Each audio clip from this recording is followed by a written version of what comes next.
Broadcasting live from the apocalypse, coming to you as always from the Pandemic Palace, a secluded bunker on the banks of the Halifax River. I'm Scott Velasco, and today I come at you with a lesson that is not audio technology related. Actually, it will have a little bit of audio technology in it, but is mostly based around a story that happened yesterday in my house. So, my son Waits, who is 7, is in the same boat as most American children. He went from being in a traditional classroom environment to some combination of homeschool and virtual online class learning. So he's home all the time, which is tough for a 7-year-old, right? One thing that we've done to keep him thinking is, and this is something that I think most of us are doing, we have him watching educational videos on YouTube. And the videos that seem to really spark his interest the most are the physics videos. And especially the physics videos in which they perform some experiment using scientific methodology, usually for the purpose of either a prank or a challenge. Those are the ones that he really likes. And so Waits came to me yesterday and said, "I challenge you to the egg drop contest." And he explained the rules. We had a certain amount of time to make a device that would protect an egg from dropping from a great height using only household materials.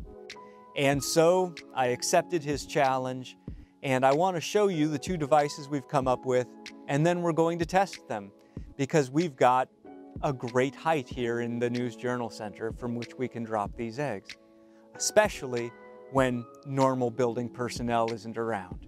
So, Waits took an innovative approach. We'll call it the junkyard dog approach.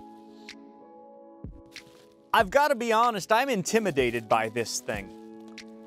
He got a roll of tape and went to town.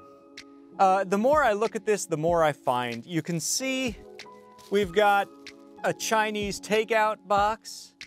We've got some toilet paper and either toilet paper or paper towel tubes here. Some colored plastic straws. I'm not positive what their function is.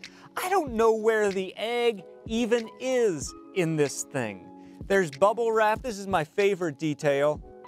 A candy bar scotch taped to the top for that extra protection.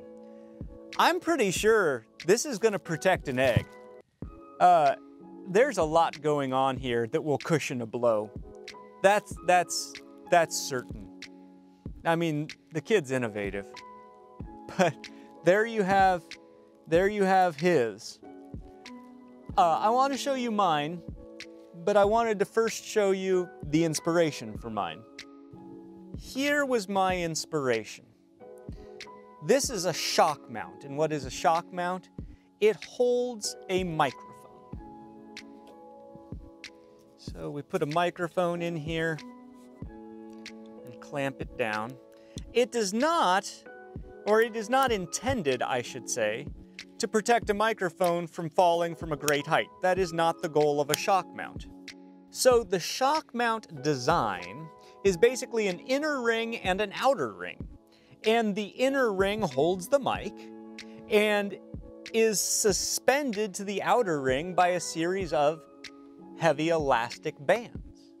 So now you've kind of got this floating device that isolates those vibrations and prevents them from vibrating the microphone sympathetically.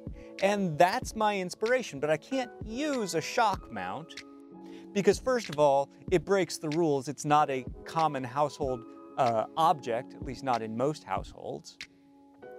But second, because at least this shock mount you'd have to have a pretty big egg, maybe an ostrich egg or something would fit in here, but a typical egg is too small for this shock mount. So let me show you the solution I came up with. Here you have it. This is a smoothie blender, And the nice thing about that is it opens on both the top and the bottom. So, because it opens on the top and the bottom, I'll try and let you see as clearly as you can here. The inner ring are zip ties. 2 zip ties, one around the top of the egg, one around the lower part of the egg, and then they're banded together with 4 other zip ties, go around.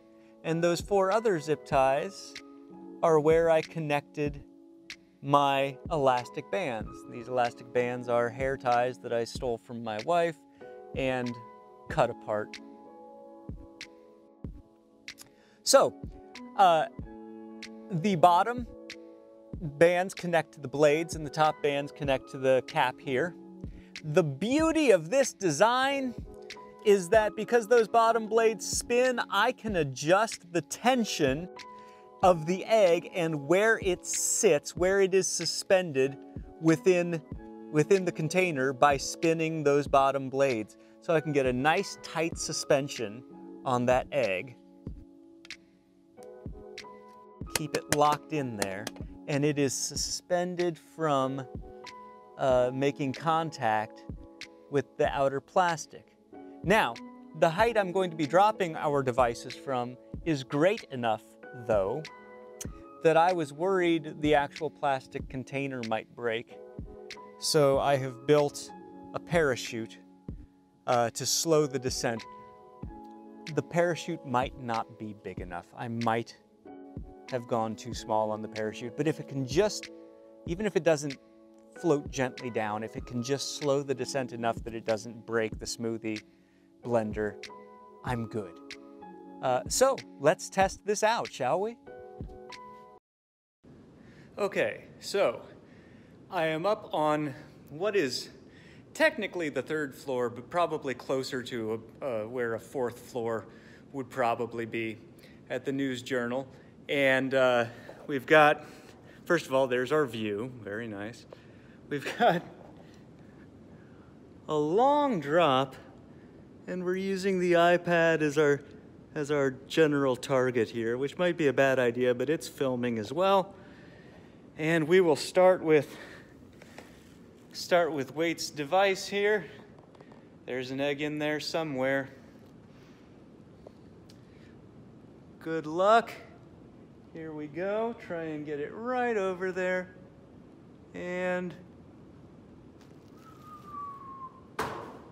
that was so gentle. That was a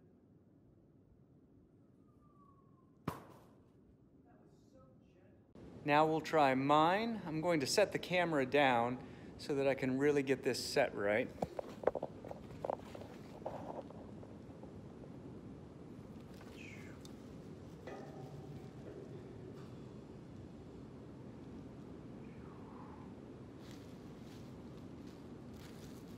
Okay.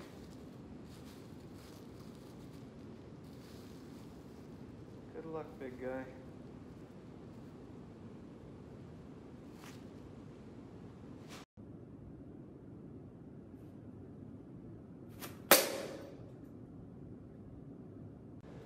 First of all, there are some very confused ducks who just watched that happen. I don't know if you can see them out there, but I think I startled them. Second, I don't know if you can see it, but we have disaster here as the egg, in fact, broke inside, as did the smoothie blender. We knew that was a possibility. Okay, let's examine Waite's.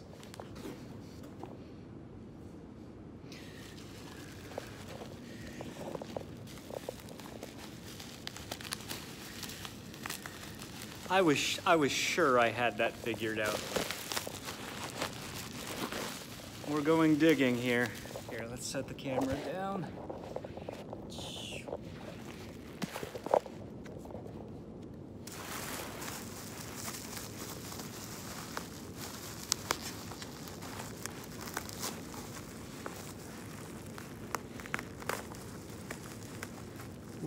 Would you look at this? Would you look at this inside all the bubble wrap? perfectly intact. Congratulations, Waitso, you win this one.